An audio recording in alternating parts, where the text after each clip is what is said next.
irmãos, com a paz do Senhor Jesus. Estamos aqui novamente em nossa série. Dessa vez estamos fazendo a aula de número 3, a qual nós estaremos falando sobre Enoque. O título da aula é Pela Fé, Enoque. Estamos dando a nossa série sobre os heróis da fé. Eu agradeço desde já a todos os nossos amados irmãos que estão ali colaborando, assistindo os nossos vídeos no YouTube. Que Deus abençoe a cada um dos amados irmãos. Também agradeço ao Portal EBD pela confiança, em especial a pessoa do presidente, o nosso irmão cooperador Humberto Bezerra. Deus te abençoe poderosamente. O texto-chave de hoje, meus amados irmãos, se encontra ali no livro de Hebreus, no capítulo de número 11, versículo 5, né? Nas aulas anteriores, nós demos uma introdução à fé, né? Falamos que era o fundamento dos antigos, que foi a base da criação de todas as coisas que existem. E na aula anterior nós falamos sobre Abel, o primeiro justo ali citado na Bíblia, que morreu, né? Foi assassinado pelo seu irmão Caim. O sangue de Abel clamava, né? Clamava através da terra pela maldade que seu irmão fizera. Entretanto, as obras de Abel eram justas e as de seu irmão eram ímpias. Então, pela fé, Abel ofereceu o maior sacrifício, melhor sacrifício do que Caim.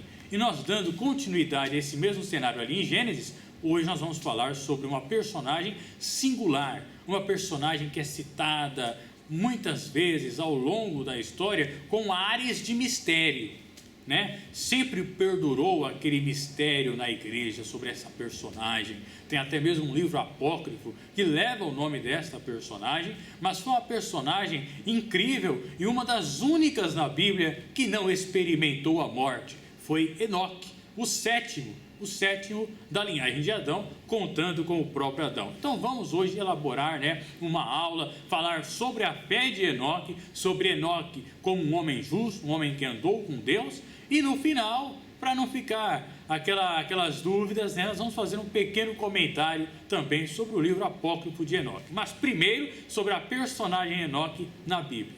E no final a gente faz um comentário à parte. Hebreus, capítulo de número 11, versículo 5 nos diz assim: Pela fé, Enoque foi trasladado para não ver a morte. Não foi achado, porque Deus o trasladara, pois antes da sua trasladação alcançou o testemunho de que agradara a Deus. Então, primeiro, existem 4 Enoques na Bíblia. Então não só tem esse Enoque.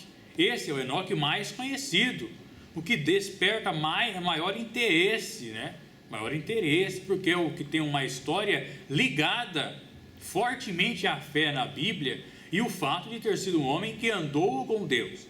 Mas nós temos Enoque, filho de Caim, que não deve ser confundido com esse Enoque aqui. Aliás, Caim, o seu primeiro filho se chamou Enoque, e a primeira cidade que ele fez, a primeira cidade na Bíblia mesmo, né, de forma propriamente dita, recebeu o nome também de Enoque. Você pode conferir lá no capítulo 4 de Gênesis. Nós temos Enoque, filho de Jared, que é esse Enoque aqui, né, o Jared que viveu 962 anos, né, é esse Enoque aqui, o Enoque seteíta, ou seja, da linhagem de Sete. O primeiro Enoque foi o Enoque caimita, da linhagem de Caim. Aí nós temos também em Gênesis um outro Enoque, que era filho de Midian, né, descendente de Abraão e Quetura, que foi a esposa de Abraão após a morte de Sara. Está lá em Gênesis capítulo 25, versículo 4. E nós temos um quarto Enoque, que é o filho de Ruben, e era um neto de Jacó. Ruben, que era filho de Jacó, né? Então a gente vai ver em Gênesis capítulo 46, versículo 9, e 1 Crônicas capítulo 5, versículo 3. Então nós temos 4 Enoques na Bíblia. O nome Enoque significa iniciado. Esse é o significado, a linha etimológica do nome Enoque, significa iniciado. Mas hoje o Enoque que nós vamos trabalhar é esse Enoque aqui, o Enoque da linhagem de Sete, o sétimo depois de Adão, né? O Enoque que andou com Deus, o Enoque que foi o herói, um dos heróis da fé no Antigo Testamento. Primeira coisa que nós vamos falar aqui é o mundo pós-Abel. Após a morte de Abel, Caim se tornou um errante. Ele saiu ali do miolo ali de Adão e Eva, né, daquela casa, e passou a andar perambulando pelo mundo, né, um fugitivo, um errante pelo mundo. E lá na terra de Nod, que foi a terra que ele habitou, a leste do Éden, ele se casou com uma mulher, provavelmente uma de suas irmãs, ou sobrinha, prima não podia, porque Adão e Eva não tinham irmãos, e lá ele constituiu linhagem. E o primeiro filho de Adão foi Enoque, ou melhor, o primeiro filho de Caim foi Enoque, né? Neto de Adão através de Caim. E quando nasceu Enoque, Caim fundou uma cidade, uma vila, não era uma cidade como hoje, era uma vila, e deu a essa cidade o nome de Enoque. Então nós vemos um mundo pós-Abel iniciando-se com as primeiras civilizações, uma sociedade iniciando as civilizações. E dessa linhagem de Caim surgiram verdadeiros gênios, Jabal, Jubal e Tubal-Caim.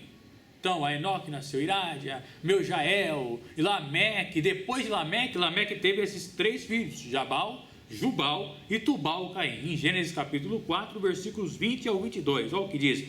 E Ada deu à luz a Jubal, a Jabal. Este foi o pai dos que habitam em tendas e possuem gado. Então, nós vemos o homem agora sendo fazendeiro, né? Surgindo os primeiros fazendeiros da terra.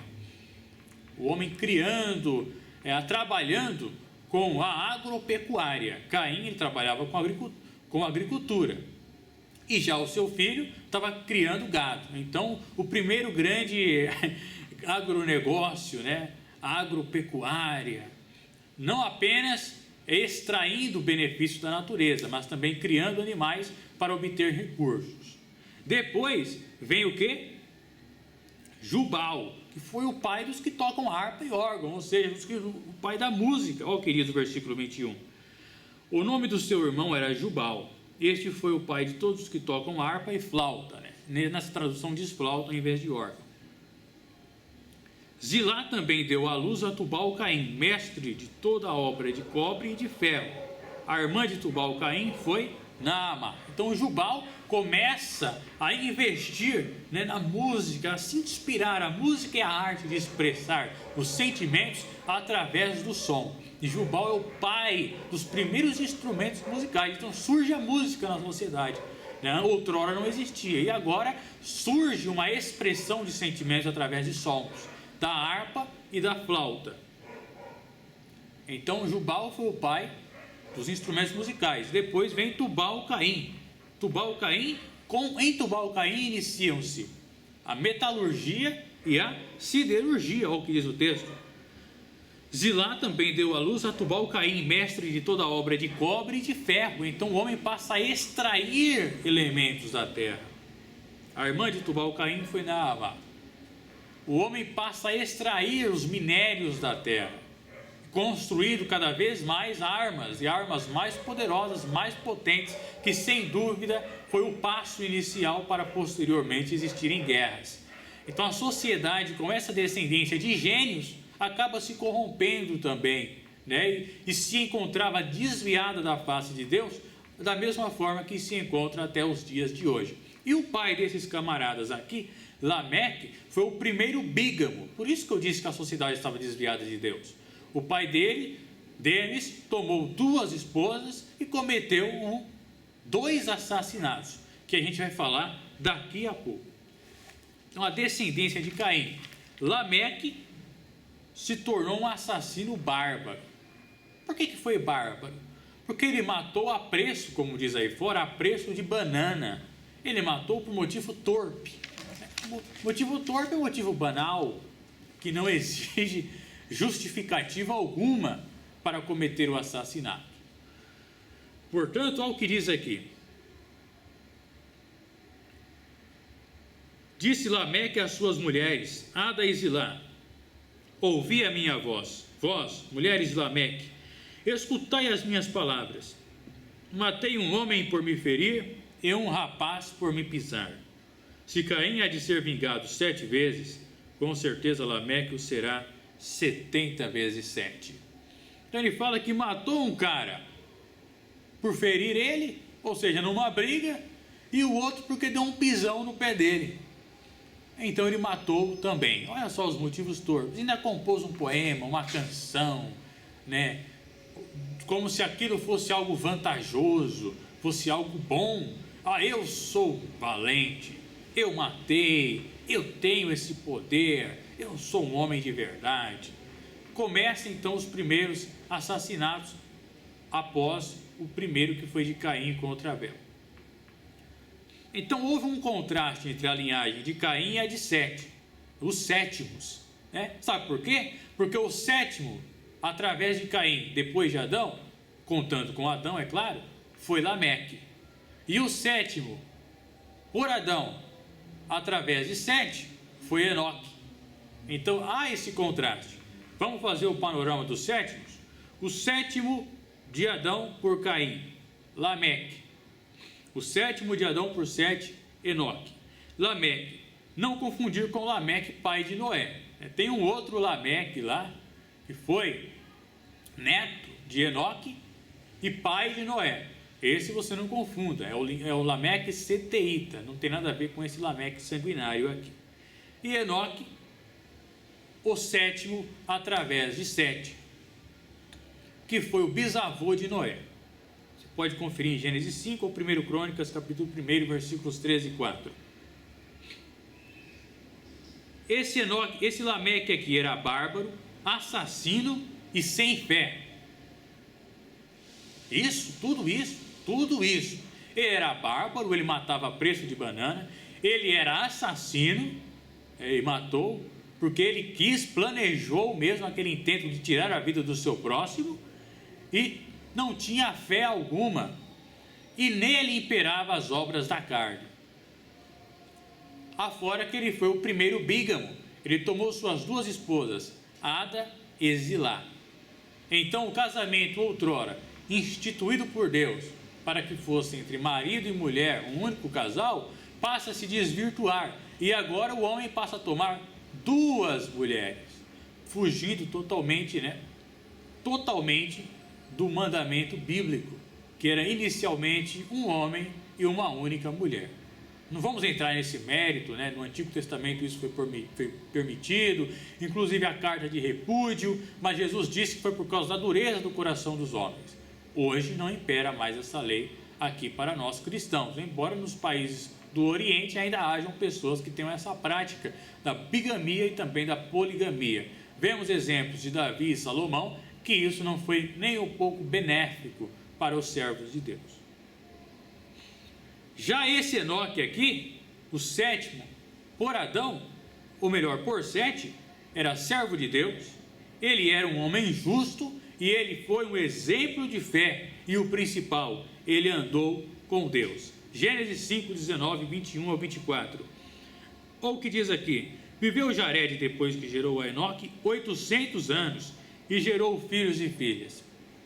Você se pergunta, nossa, 800 anos? Isso é muito ano. Teria sido isso real? Alguns, têm atribuído isso, não, que na realidade os nomes aqui são clãs de famílias, e os mais importantes que foram citados apenas, houveram muitos outros descendentes, mas a gente não acha base bíblica para isso, Pelo contrário, nós achamos base bíblica aqui, que esses anos foram literais. Professor, mas os dias de Gênesis, muitos não acreditam que tenham sido literais e tal, que tenham sido dias ali, períodos de eras geológicas, sim, mas aquele contexto ali é relacionado à criação, é um tempo de Deus, e o tempo de Deus realmente é diferente do nosso, Um dia para Deus pode ser como 1000 anos, então os dias de Gênesis ali da criação podem ter sido dias literais, mas podem ter sido dias também de milhões e milhões de anos, eras, 7 eras, Pode ter sido até mesmo as eras geológicas, mas esse não é o foco da aula de hoje aqui. Mas agora aqui no capítulo 5, a quantidade de anos está sendo especificada de forma clara e tudo indica que tenha sido mesmo literal, embora o calendário possa ter sido um pouco diferente do calendário de hoje, já visto que naquela época acredita-se utilizarem-se do calendário lunar. Entretanto, Jared viveu 800 anos e gerou a Enoque que vinha da linhagem de Sete. E ao querido versículo 21, Viveu Enoque 65 anos e gerou a Matusalém. Matusalém foi o homem que mais viveu, segundo a Bíblia, na face da terra, 969 anos. Andou Enoque com Deus, ou seja, após o nascimento do seu filho Matusalém, ele andou com Deus. Depois que gerou a Matusalém 300 anos e gerou filhos e filhas. Observe bem que Enoque andou com Deus, mas gerou filhos e filhas. Então ele não ficou ali num estado de transe 300 anos, meu Deus, longe da sociedade. Não, ele continuou vivendo normal, mas andando com Deus. Pode um homem conviver na sociedade e andar com Deus? Só a prova viva que pode. Continuou tendo filhos e filhas. E diz aqui o versículo 22, andou Enoque com Deus, versículo 23, foram todos os dias de Enoque 365 anos. Então dessa lista aqui, ele foi o que viveu menos, porque ele foi tomado, ele foi trasladado. Andou Enoque com Deus e já não era, porque Deus para si o tomou, ou seja, já não era mais Enoque. Mas não, ele não morreu. Não está dizendo que ele morreu, não, mas que Deus para si o tomou. Ele já não era mais visto, mas ele não experimentou a morte. Olha que incrível, um homem não experimentou a morte e foi para ficar ao lado de Deus, no lugar de descanso, aguardando a ressurreição, conforme as outras personagens da Bíblia, Abraão, Isaac e Jacó, só que essas morreram, e esse aqui não morreu. Mas então é um dos contrastes entre o sétimo por Caim, do sétimo por Sete, filhos de Adão. Então aqui, Lameque fez um poema ostentando violência, mais um contraste. Já Enoque foi o primeiro homem a proclamar o dia do Senhor, que a gente vai falar mais para frente. É o que diz ali. A gente vai falar mais para frente. É o que diz ali na epístola de Judas. A geração de Lameque pereceu nas águas do dilúvio. Aquela geração ímpia que se fundiu com os filhos de Sete, os gigantes daquela época, pereceram no dilúvio. Há quem diga que os gigantes, os Néfilins, foram fruto do casamento entre anjos caídos e as mulheres daquela época. A gente vai fazer um vídeo sobre esse assunto, um vídeo bônus, vai pertencer à série, é claro, mas não como aula, é só um vídeo bônus sobre esse assunto que é muito interessante. Mas agora hoje a gente não vai focar muito nisso não, mas depois vamos fazer um vídeo sobre isso.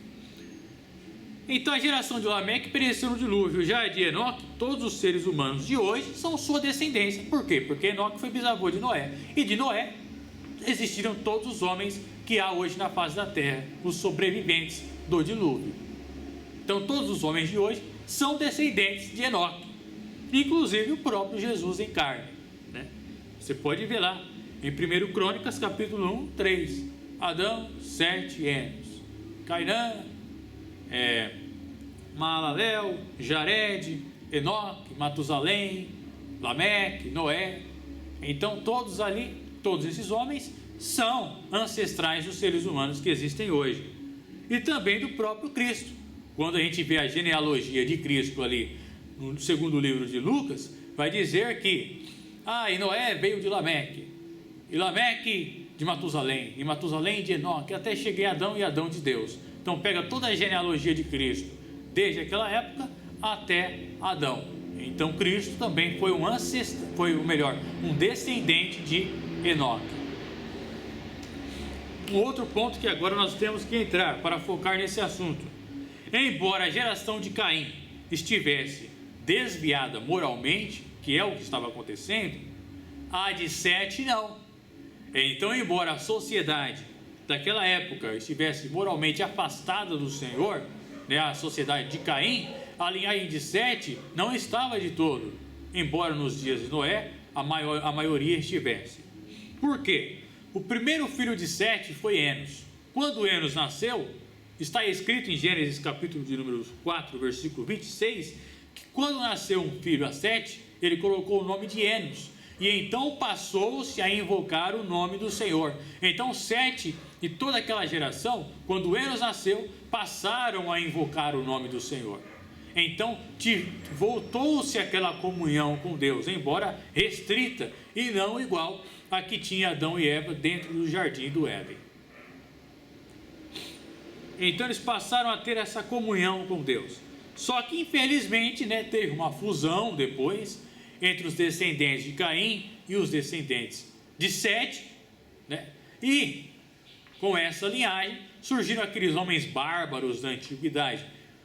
Embora a ciência retrate os primeiros seres humanos como bárbaros e estúpidos, a Bíblia diz apenas que eles eram bárbaros, mas não eram estúpidos, porque a gente vê ali os descendentes de Caim, Jabal, Jubal, Tubal, Caim, como verdadeiros gênios. Então eles eram brutos, mas não estúpidos, eles eram muito inteligentes. Eles eram muito inteligentes mesmo. Diferente da sociedade de hoje.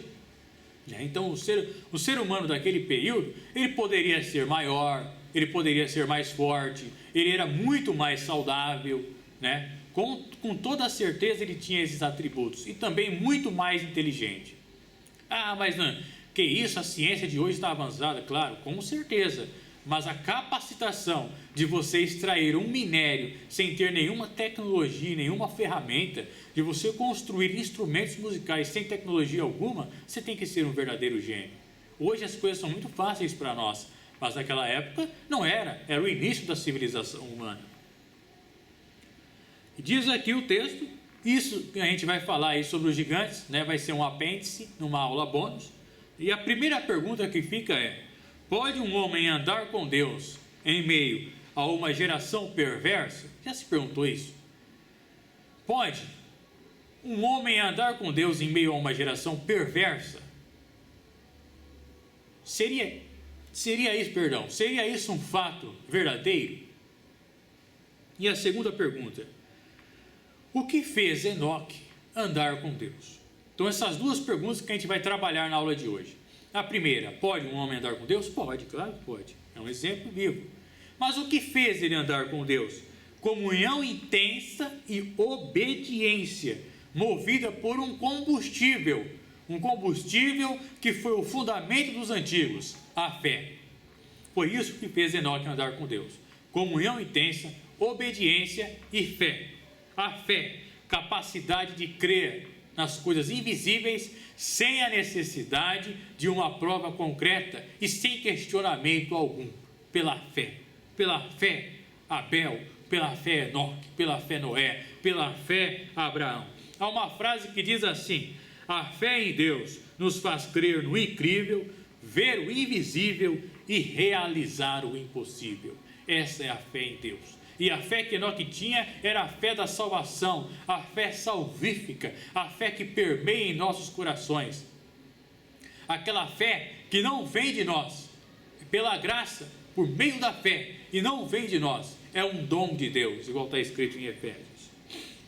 Então vamos ver aqui, Hebreus capítulo 11, versículos 5 e 6, novamente, só para nós recapitularmos aqui o assunto. Pela fé, Enoque foi trasladado, pela fé, para não ver a morte. Olha só, não foi achado. Procuraram ele, talvez procuraram ele nos refúgios que ele tinha ali, onde sabiam que ele adorava a Deus, fosse um monte, fosse um lugar reservado. Procuraram e não acharam. Por quê? Porque Deus o trasladara. O que é trasladação? É ser movido de um lugar para outro, O arrebatamento, além de ser movido de um lugar para outro, as pessoas terão os corpos transformados. Nesse caso aqui, ele foi movido de um lugar para outro sem o experimento da morte, pois antes da sua trasladação alcançou o testemunho de que agradara a Deus. E na aula que vem a gente vai trabalhar isso. Ora, sem fé é impossível agradar a Deus, porque é necessário que aquele que se aproxima de Deus creia que Ele existe e que é galardoador dos que o buscam. Com incredulidade é impossível você agradar a Deus. Tem que ter fé. tem que ter aquela fé imensa de crer naquilo que é invisível e impossível aos homens.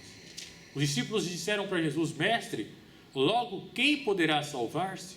Jesus disse: as coisas que são impossíveis aos homens são possíveis a Deus. A salvação é um verdadeiro milagre. Só Deus pode fazer milagres. Só Deus pode fazer sobrenatural. Só Deus pode realizar o impossível. O milagre da salvação.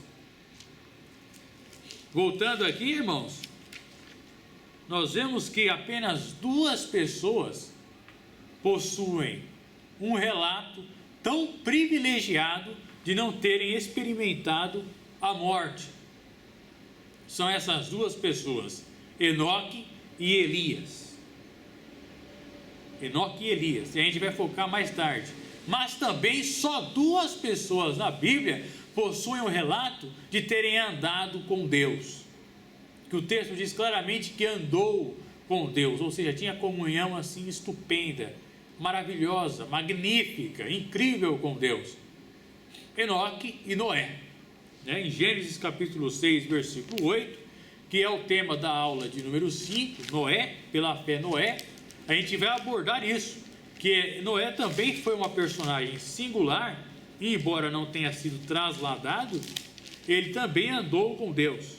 Olha o que diz: Noé, porém, achou graça aos olhos do Senhor. Mas, na próxima aula, ou melhor, na aula de número 5, a gente vai focar melhor sobre a vida de Noé. Só essas 2 pessoas têm um relato de que andaram com Deus. Enoque teve uma experiência de proximidade grandiosa com o Senhor. A proximidade de Enoque com o Senhor foi tão intensa e tão grande que tinha uma comunhão parecida com aquela que teve Adão e Eva ali no Éden antes da queda do homem, onde Deus aparecia todas as tardes e manhãs no jardim para falar com o homem. Essa proximidade de Enoque nos faz lembrar desse período, do período antes da queda, antes do pecado original.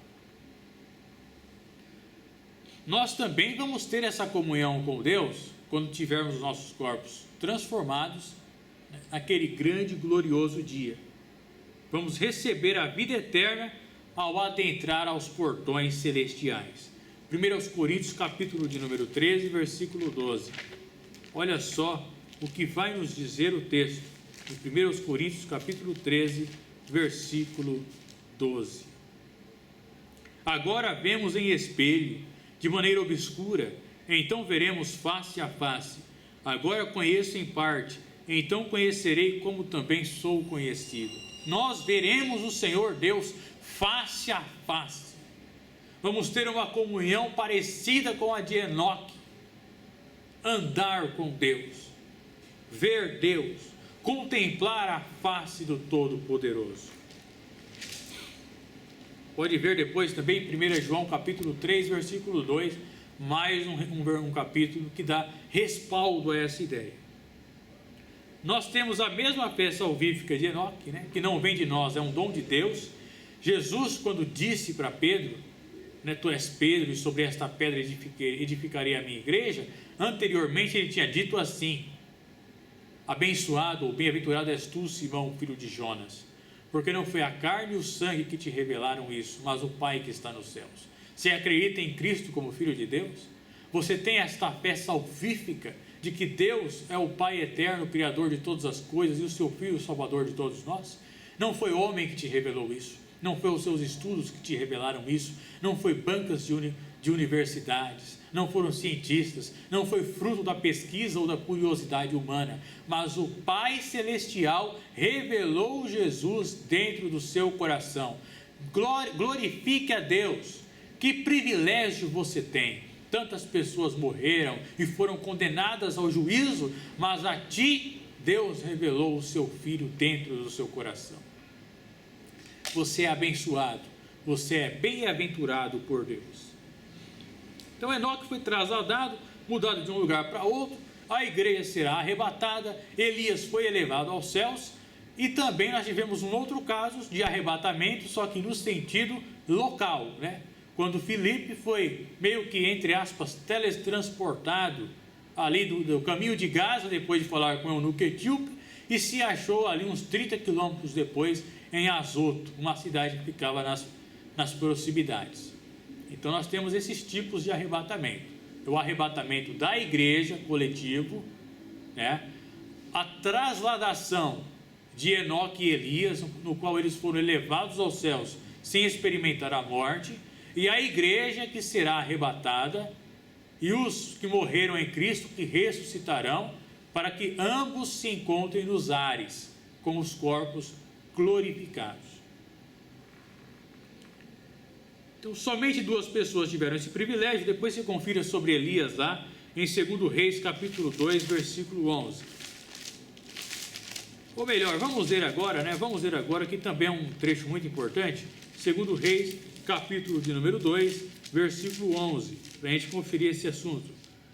Indo eles andando e falando, de repente um carro de fogo com cavalos de fogo os separou um do outro, e Elias subiu ao céu num redemoinho. Muita gente fala, né, que a carruagem de fogo foi que levou Elias para o céu. Não, a carruagem de fogo veio separá-los. Elias foi elevado ao céu num redemoinho e não experimentou a morte também. Olha só que privilégio. Isso é a mostra, é a prova que há vida eterna para aqueles que caminham com o Senhor. Hoje em dia, principalmente com o advento, né, das pestes como o coronavírus, a morte virou algo tenebroso, algo cruel, desperta medo das pessoas. Muitos têm medo da morte. O que é a morte? A morte simplesmente significa separação. É a separação do corpo, da alma e do espírito de um ser humano. Quando tem um pernilongo na sua casa, aí ele está no seu ouvido, aí ele faz aquele barulho e tal, aí você faz assim, ele está aqui, vamos supor, eu largo a mão e faço assim, pá! Matou, morreu. Por que ele morreu? Porque toda a sua estrutura foi separada. Então por que um ser humano morre? Porque toda a sua estrutura foi separada. Como Paulo disse, isso que é corruptível se revestirá de incorruptibilidade. O nosso corpo mortal será glorificado. O corpo de Cristo não experimentou a corrupção. A corrupção, nesse caso, significa decomposição ou deterioração. Então, ao 3º dia, ele ressuscitou. Ele venceu a morte para abrir caminho, tanto para nós de hoje, como para esses homens aí do Antigo Testamento, para que todos os homens sejam salvos de todas as eras, de todos os tempos, mediante o sacrifício de Cristo na cruz do Calvário. Daqui a pouco, a gente vai falar daquela história lá de Elias e Enoque como 2 testemunhas, a grande tribulação. A gente vai tocar nesse assunto. Espera só um pouquinho. Então, vamos ver aqui o Evangelho de João, capítulo de número 4, versículos 13 e 14. Olha o que nos diz o texto. Respondeu Jesus: todo aquele que beber desta água tornará a ter sede, mas aquele que beber da água que eu lhe der, nunca mais terá sede. Deveras, a água que eu lhe der se fará nele uma fonte de água que jorre para a vida eterna. A água sempre foi símbolo da vida. Não existe vida sem água. Por que nos outros planetas aqui do sistema solar não há vida? Porque na maior parte deles não foi achada água. Não vamos entrar no mérito de ET, extraterrestre, se há vida em outro planeta ou não. Isso fica para outro assunto depois. É muito interessante, muito legal, mas fica para outro momento, né? Mas a água em todo o universo é símbolo de vida. Então, geralmente, quando fala, olha, tal planeta tem água, aí a NASA já fica assim, pode ser que haja vida, porque a água é símbolo de vida, mas de vida física. Mas Jesus tem uma água espiritual, que é símbolo de vida eterna.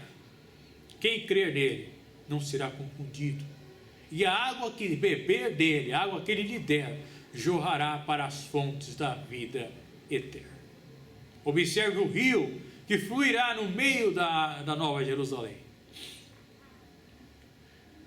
Então nós também, né, diferente de Enoque, porque morreremos, também teremos o corpo transformado. Eis que vos digo um mistério: nem todos dormiremos, mas seremos transformados. Num momento, num abrir e fechar de olhos, ante a última trombeta, porque a trombeta soará. Olha só, a trombeta vai soar, meus irmãos. Você fica pensando na comunhão de Enoque com Deus, mas tem a esperança que você também vai ter essa mesma comunhão quando tiver um encontro com Cristo nos ares ou pessoalmente, né? 1 Tessalonicenses, capítulo de número 5, versículos 15 ao 17. Olha o que nos diz o texto. É um texto muito interessante quando se trata de escatologia. 1 Tessalonicenses, capítulo 4, versículos 15 ao 17. Cremos que Jesus morreu e ressurgiu. Assim também cremos que aos que dormem em Jesus, Deus os tornará a trazer com ele. Dizemos-vos isto pela palavra do Senhor, que nós, os que ficarmos vivos para a vida do Senhor, não precederemos os que dormem. Pois o mesmo Senhor descerá do céu com grande brado, à voz do arcanjo, ao som da trombeta de Deus, e os que morreram em Cristo ressurgirão primeiro. Depois nós, os que ficarmos vivos, seremos arrebatados juntamente com eles nas nuvens para o encontro do Senhor nos ares, e assim estaremos para sempre com o Senhor. Portanto, consolai-vos uns aos outros com estas palavras. Observe bem que ele fala que não vamos preceder, ou seja, o arrebatamento não vai dividir os salvos da geração passada com os salvos do momento atual. Não, ninguém vai preceder ninguém. Ambos vão se encontrar nos ares. Entretanto, a ressurreição vai acontecer primeiro. Então, eles serão ressuscitados e então virá o arrebatamento e todos, num único momento, se encontrarão nos ares, né?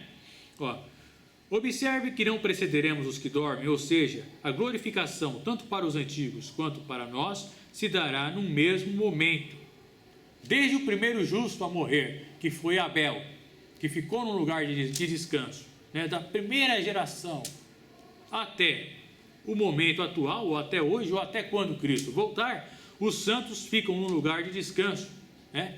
E eles, no passado, já tinham a esperança disso. Eles já tinham a esperança de uma vida eterna, de uma vida após a morte. É por isso que pela fé, por essa fé salvífica, a fé da salvação, eles agradaram a Deus, por causa dessa esperança. E essa esperança deve permear em nossos corações. É o que diz em Hebreus capítulo 11, versículo 16. Olha o que vai nos dizer o texto aqui. Mas agora desejam uma pátria melhor, isto é, a celestial, pelo que também Deus não se envergonha deles de ser chamado seu Deus, pois já lhes preparou uma cidade. Essa cidade, a Nova Jerusalém, que tem 2.400 quilômetros de altura, de largura e de comprimento, um cubo perfeito. Essa cidade foi preparada antes mesmo de existirem seres humanos. Você foi eleito por Deus antes da fundação do mundo. Você foi escolhido por Deus antes que os montes nascessem. Os olhos de Deus viram o seu corpo ainda informe, diz o Salmo 139. Quando no oculto você foi formado, Deus te preparou uma cidade. Não se turbe o vosso coração. Credes em Deus, crede também em mim. Na casa de meu pai há muitas moradas. Se não fosse assim, eu vou-lhe teria dito. Vou preparar-vos lugar. Jesus disse que na casa do pai dele já tinha muitas moradas. Essas moradas foram construídas antes da fundação do mundo. Depois se confere João 14, 1 e 2. A sua morada está preparada por Deus. E também nos diz aqui em Hebreus capítulo 11, versículos 13 ao 15. Todos estes morreram na fé, ou seja, estes aí, Enoque, Abraão, Noé, não alcançaram as promessas. Viram-nas de longe, e é isso que é fé. Jesus disse a Tomé, porque você viu, você creu. Mas bem-aventurados aqueles que não viram e creram, e os que vão ver e não vão crer, ou melhor, os que ainda não verão, mas mesmo assim crerão. Na próxima aula a gente vai abordar melhor sobre a incredulidade. Vendo-as de longe e as saudaram. Pode você saudar algo que está lá no final? Pode, pela fé. Eles abraçaram a esperança da salvação e uma vida após a morte em Deus. E a saudaram. E confessaram que eram estrangeiros e peregrinos. Eles sabiam que aqui era só um estágio. A vida é a maior das vaidades. Disse Salomão: vaidade de vaidades, tudo é vaidade. E peregrinos na terra. Você já leu o livro Peregrino de John Bunyan? Veja como é a caminhada de um cristão. Você não é deste mundo. Jesus disse a Pilatos: o meu reino não é deste mundo. Se fosse deste mundo, os meus servos pelejariam por mim. Quando Jesus orou pelos seus discípulos na oração sacerdotal, ele disse: eles não são deste mundo, assim como do mundo eu também não sou. O mundo os odeia porque o mundo odeia a mim. Mas não os peço que os tire do mundo, mas que os livres do mal. E olha o que diz o versículo 15: e, se na verdade se lembrassem daquela de onde haviam saído, teriam oportunidade de voltar. Oh, que saudosa lembrança tenho de ti, ó Sião, terra que eu tanto amo. Você pode ver o hino de número 2 da harpa cristã. Que maravilha esta comunhão com Deus que nós teremos. Mas enfim, aí você está perguntando: mas a aula é sobre Enoque, o irmão aí está falando de Apocalipse, de escatologia. Você vai ver que a pessoa de Enoque está totalmente relacionada com escatologia. Mas antes disso, vamos continuar aqui focando aqui nesse trecho de Enoque. Então, desde o primeiro justo que morreu até hoje, os santos ficam no lugar de paz e descanso. Hebreus 11:16, 11:13 ao 15, e Daniel 12:2 diz que muitos ressuscitarão naqueles dias, uns para receber uma recompensa e outros para a vergonha eterna. Mas tu, porém, vai até o fim, e então nos últimos dias te levantarás, Você vai ressuscitar dos mortos, Daniel, terá o seu corpo transformado, sairá do paraíso para participar juntamente com a igreja das bodas do Cordeiro e receberá a tua herança, a tua recompensa, a coroa da justiça. Combati o bom combate, acabei a carreira, guardei a fé. Combata o bom combate. Paulo disse que muitos correm no estádio, mas só um leva o prêmio. Então corra até o final. Não corra sem direção ou entrando em atalhos. Prossiga para o alvo, que é Cristo Jesus. Eu sou o caminho, a verdade e a vida. Ninguém vem ao Pai senão por mim. Eu sou a porta. Mas enfim, uns acreditam que, como aos homens está ordenado morrer uma só vez, Enoque e Elias seriam as duas testemunhas do Apocalipse. Hebreus capítulo 9, versículo 27. E, como aos homens está ordenado morrer uma só vez, vindo depois disso o juízo. Olha só, é uma regra: os homens têm que morrer uma só vez.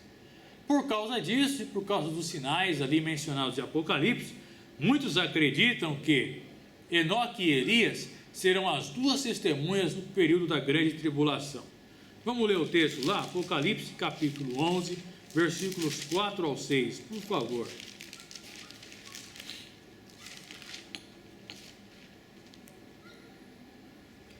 Estas são as duas oliveiras e os dois candeeiros que estão diante do Senhor da terra. Se alguém lhes quiser causar mal, das suas bocas sairá fogo e devorará os seus inimigos. Se alguém lhes quiser causar mal, importa que assim seja morto. Estes homens têm poder para fechar o céu para que não chova nos dias da sua profecia, e têm poder sobre as águas para convertê-las em sangue, e para ferir a terra com toda sorte de pragas, quantas vezes quiserem. 11 ao 13. Depois daqueles 3 dias e meio, o Espírito de vida vindo de Deus entrou neles, e puseram-se de pé, e caiu grande temor sobre os que os viram. Então ouviram uma grande voz do céu que lhes dizia: subi para aqui. E subiram ao céu em uma nuvem, e os seus inimigos os viram. Naquela mesma hora houve um grande terremoto, e caiu a 10ª parte da cidade, que é Jerusalém.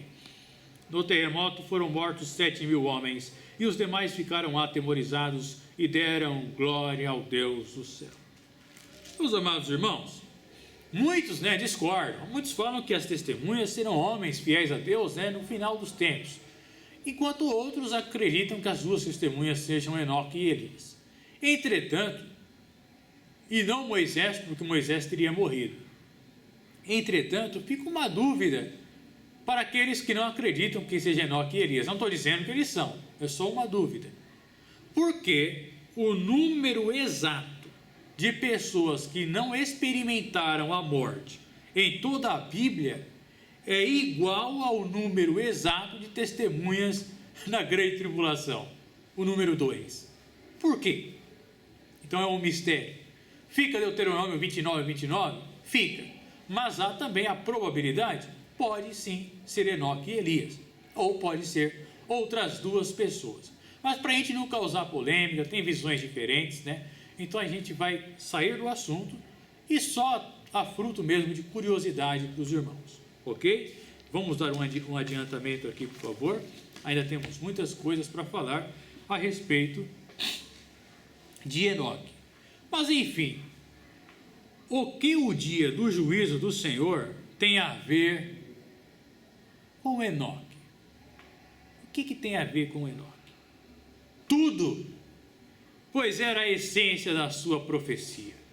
Agora a gente vai para uma carta polêmica no Novo Testamento. Aliás, foi a última carta a fazer parte do cânon bíblico. Judas, capítulo 1, versículo 14. Concernente a estes, profetizou Enoque, o 7º depois de Adão. Vede, o Senhor vem com milhares de seus santos. Meus amados irmãos, olha aí que passagem emblemática e interessante. Antes da gente falar do apócrifo de Enoque, né, vamos esmiuçar o texto. Judas está falando sobre os ímpios, pecadores, falsos mestres, né, e etc. E que Enoque profetizou também que estes pereceriam. Veja bem, Enoque vivia numa sociedade que estava começando a se afastar de Deus. Então a sociedade corrompida de hoje também foi um sinônimo da sociedade corrompida do tempo de Enoque. Os filhos de Deus se juntaram com as filhas dos homens. E então a sociedade passou a se afastar de Deus. Moralmente, espiritualmente, né, o pecado passou a dominar. E observe bem que certamente Enoque advertiu aquele povo sobre o dilúvio que ainda viria e também sobre o dia do Senhor.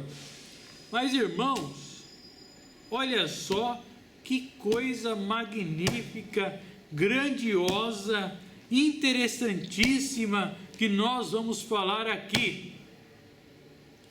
O dia do Senhor está sendo anunciado desde a idade da pedra. Joel falou, Isaías falou, Jesus falou, os apóstolos falaram, mas ainda mesmo antes do dilúvio, Enoque foi usado por Deus para profetizar sobre o dia do Senhor. O dia do Senhor é uma realidade, o dia do Senhor é uma verdade, o dia do Senhor cedo virá. Fazendo uma analogia de Ezequiel, quando disse dos babilônios, no capítulo 7, vem o fim vem sobre todos os moradores da terra. Está sendo anunciado desde a pré-história. É um plano de Deus trazer o fim sobre a terra e salvar a humanidade e destruir o anticristo e desfazer as obras do diabo.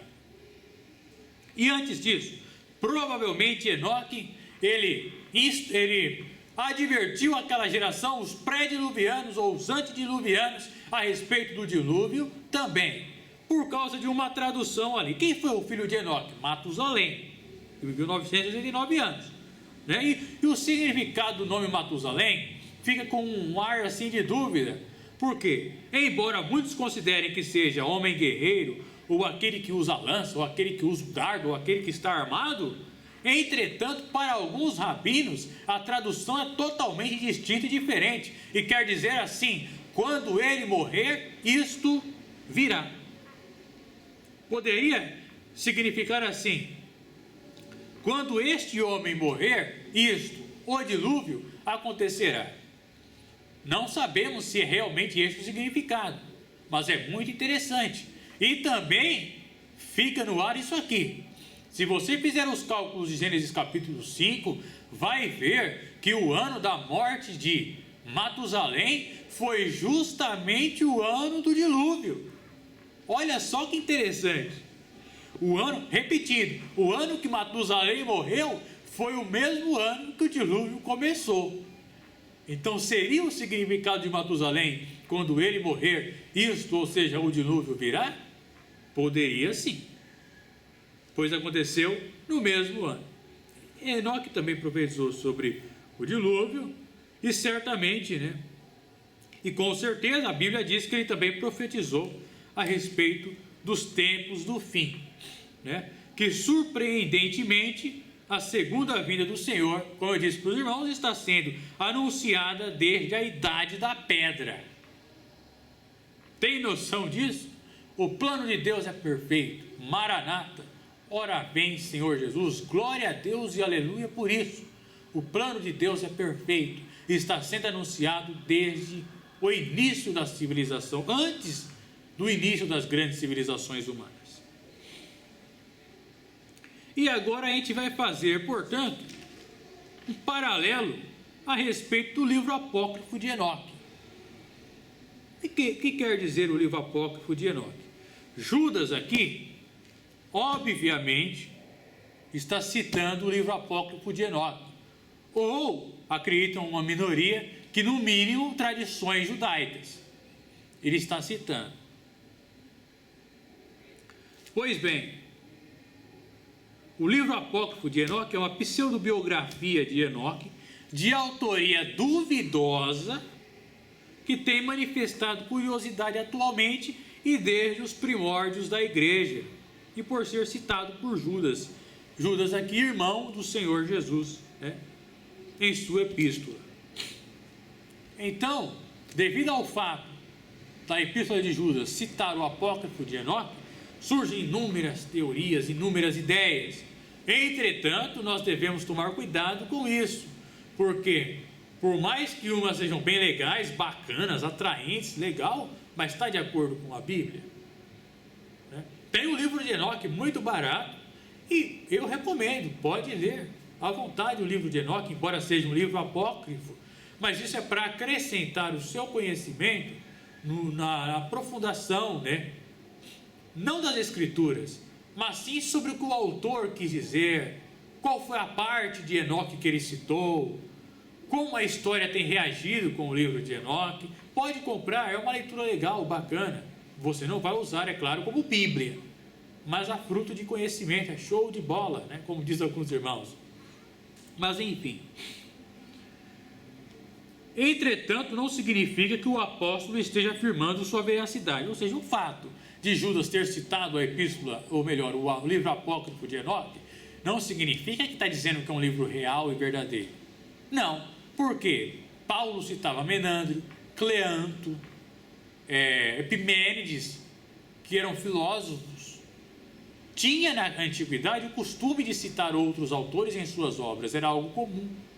E os livros de Cleanto, Menandro e Arato não foram inspirados pelo Espírito Santo, mas não deixavam de ser verdade,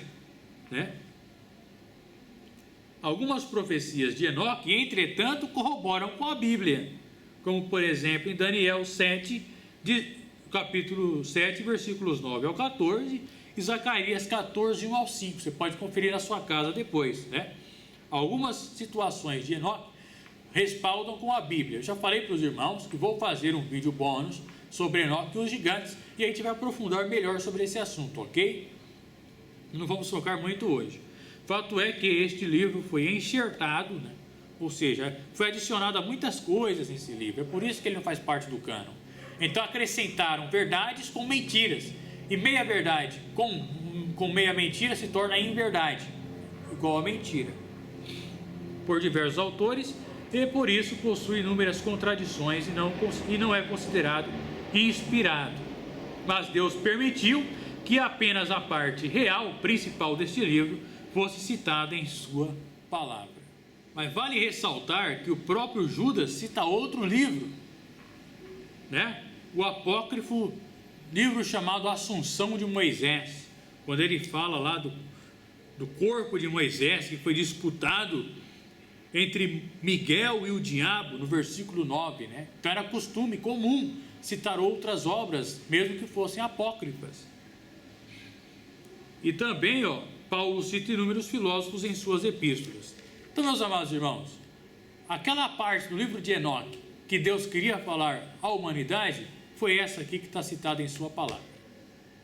E aquelas que estão de acordo com outros trechos da Bíblia, apenas corroboram com isso. Já as outras coisas que estão fora do contexto bíblico, não foi permitido por Deus entrar no cânon. Entretanto, há muitos textos de Enoque que são verdade. E, como eu falei para os irmãos, no vídeo lá dos gigantes, a gente vai falar um pouco melhor sobre isso aí. Ok? Mas que nós possamos ter a mesma fé salvífica de Enoque. A mesma fé. Para buscar a nossa herança nos últimos dias, igual Daniel vai buscar, para que se cumpra em nossa vida os Salmos 49, 15, 73 e 24. Olha só o que diz o Salmo 49, 15, meus irmãos. Tenha a fé de Enoque, ande com Deus, tenha comunhão com Deus.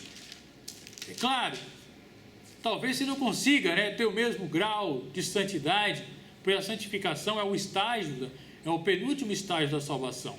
Primeiro você é redimido, resgatado, justificado, santificado e terá o seu corpo glorificado. Embora talvez você nem não ande como Enoque andou com Deus, mas pelo menos ali, vamos usar uma linguagem meio senso comum, pelo menos ali uns 10%, sabe? Busque a Deus, leia a palavra, jejue, ore, tenha intimidade com Deus. Ele é seu Senhor, Ele é seu Deus, Ele é justo, Ele é fogo consumidor, mas Ele também é seu amigo. Ele é um pai a ponto de beijar o filho arrependido e cuidar de você igual um pai cuida de um bebê em suas mãos. Esse é o nosso Deus. Olha o que diz o Salmo 49, versículo 15. Mas Deus remirá a minha alma do poder da morte, certamente me receberá. Não temas quando alguém se enriquece, quando a glória da sua casa aumenta, pois quando morrer, nada levará consigo. Está morrendo muita gente grande de Covid, estão levando o que com eles? Nada. Nem a sua glória o acompanhará. Na morte, no mundo dos mortos, não tem poderoso, não tem rico, não tem presidente, não tem artista. Todos são iguais. Ainda que durante a vida ele se tenha considerado feliz, e os homens o louvem quando prospera, irá ter como a geração de seus pais, que jamais verá a luz da vida.